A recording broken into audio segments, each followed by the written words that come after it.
Mary from Covington, Georgia, has a question about a sweaty garage. Well, it's her sweaty floor in the garage that's sweating. Mary writes, what would happen if I painted my sweaty concrete carport floor? Would it still sweat, or would the paint just peel up, or would that solve the problem? Be sweaty paint.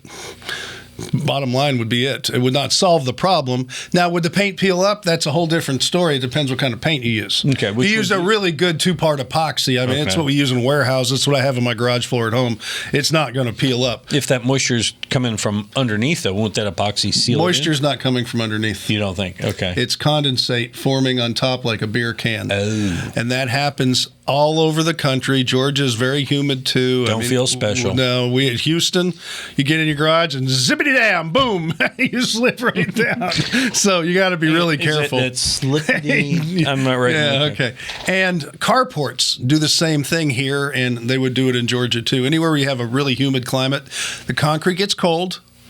The air is warm, but it has a lot of humidity in there. And when it touches that cold concrete, it just causes sweat to beat up because it pulls the water out of the hot air into the cold, and it reaches dew point. Are you impressed? You know what this is? What this is? This is... And in the northern part of the country... No, this is 4th grade science here. That's called the water cycle. Yeah, in other words, put a koozie on your beard and it won't sweat. All right, so what do we do? So let's help Mary out here. What do you do to cure this sweaty garage floor thing?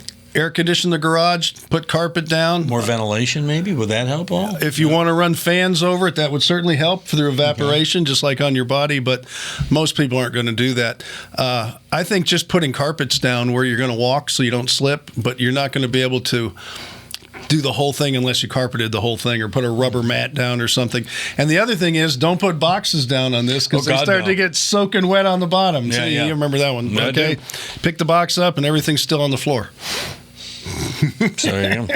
Yes, so be careful. So simple answer. You don't have to paint the floor. Maybe get some mats or something and you'll be good. Yeah, really. If you're going to walk in there, and don't slip. Be careful. I don't want anybody falling. Unless you're planning it, then you kind of... This whole idea about it coming from underneath, this just doesn't happen. It doesn't happen. Unless you're living on a spring or a giant water well or something. It's possible. I guess. Have you had a environmental survey done? I think that would be the least of your worries. I think you have so sweaty too. Probably concrete. so. All right, let's wrap this up. You got a question? Send us it right here at HomeShowRadio.com. We'll answer and put a video over here like that. And you can subscribe to our channel and see more of this hijinks.